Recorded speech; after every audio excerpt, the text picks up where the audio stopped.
Dia dari segi blueprint kita, dia ada dua lah. Sama ada kita punya blueprint adalah supaya setiap rakyat ada rumah atau memiliki rumah, tak semestinya ianya rumah untuk dibeli atau rumah untuk disewa. Sebab ada orang yang mampu beli, ada yang orang yang tidak mampu beli. Pada kita punya penggalan pertama, kita fokus kepada nombor satu adalah kepada syarikat-syarikat swasta, di mana kita ada peraturan di mana syarikat swasta perlu membina rumah mampu milik. Dan juga kita telah menggalakkan ataupun kita telah ada satu program di mana anak-anak syarikat kerajaan negeri seperti PKNS dan PNSB membina rumah mampu milik. Tetapi bagi penggal kedua ataupun penggal pertama, dari hasil daripada kita punya pengalaman dalam penggal pertama, kita melihat bahawa kita perlu satu usaha yang lebih fokus lah. Bukan kita nak minta PNSB atau PKNS atau swasta, tetapi seperti mana yang diumumkan dalam manifesto, bahawa kita akan wujudkan suatu badan khas seperti mana Housing Development Board HDB di Singapura. Jadi yang ini kita telah setuju dan ianya akan diletakkan di bawah Lembaga Perumahan dan Hartanah Selangor LPHS, dan ianya mempunyai tugas untuk menambah stok perumahan mampu milik di negeri Selangor.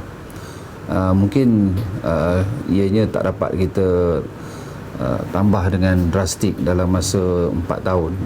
Tapi kalau kita lihat bahawa peruntukan yang telah kita luluskan seperti mana yang kita janjikan pada manifesto yang lepas, pada mulanya pada bajet atau belanjawan 2013 kita memperuntukkan 50 juta.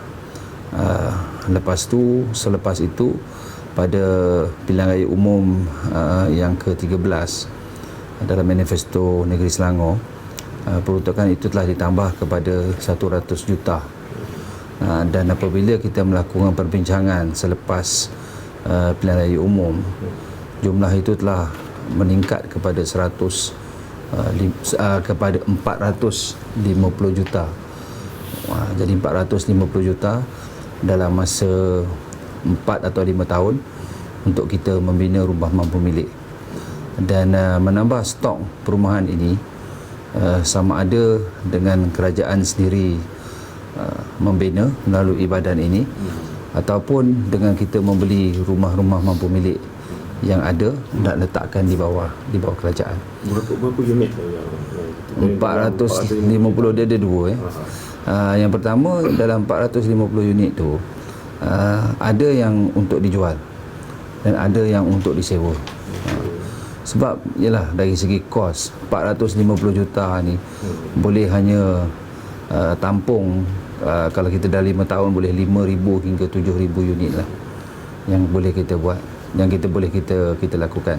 Sebab saya nak tekankan di sini bahawa kebanyakan orang fikir bahawa penting untuk kita jual rumah tu, orang memiliki, tetapi kita mesti tahu bahawa ada rakyat yang tak mampu langsung beli rumah, sebab dia memang tak boleh beli rumah sebab pendapatan dia tak cukup.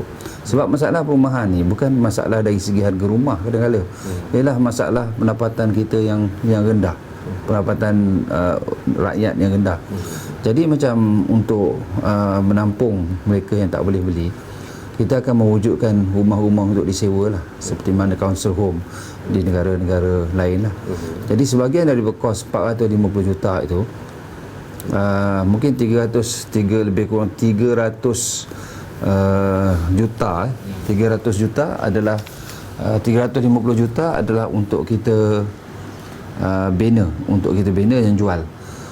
Dan mungkin dalam 150 juta lagi adalah untuk kita sewakan.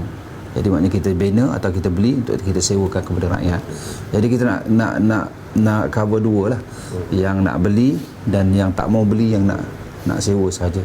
Selain daripada itu, kita juga bernasib baiklah sebab di negeri Selangor ni ada banyak projek-projek besar yang sedang dibina. Contohnya Sam Dabi ada projek besar yang sekarang ini yang sedang dirancang dan akan dibina. Kemudian kita ada Kuasa Land. Kuasa Land adalah anak syarikat kepada KWSP lah, Kuasa lah, KWSP kan. Jadi Kuasa Land ni akan majukan satu pembangunan iaitu di Sungai Buloh. Sekarang ini adalah tanah getah lah, Lembaga Getah Malaysia. Dan tanah RRIM tu akan dibanjurkan oleh Kuasa Land. Jadi kita telah menetapkan 40% daripada rumah di situ adalah rumah mampu milik lah. Jadi bermakna dengan dan juga ada lagi satu syarikat, iaitu syarikat besar, iaitu Gamuda Land, juga ada tanah yang ada juga nak majukan di sebelah utara Selangor, di mana kesemua ini dengan apa yang akan dibina oleh kerajaan negeri, kita mensasarkan lebih kurang 35,000 unit dalam masa 5 tahun rumah mampu milik yang akan dibina.